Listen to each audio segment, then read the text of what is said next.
চলতি বছর শেষে দেশের বৈদেশিক মুদ্রার রিজার্ভ $35 বিলিয়ন নিয়ে যাবার লক্ষ্যের কথা জানিয়েছেন বাংলাদেশ ব্যাংকের গভর্নর আহসান এইচ মনসুর।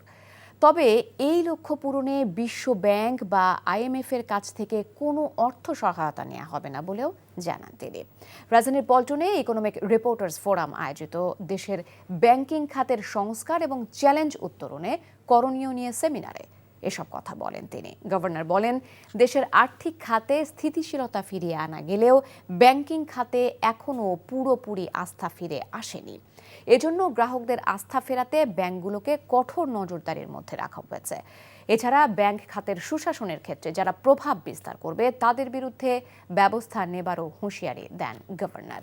খুব শীঘ্রই সম্মিলিত ইসলামী ব্যাংকের আমানতকারীদের অর্থ ফেরত দেয়া হবে বলেও জানান গভর্নর।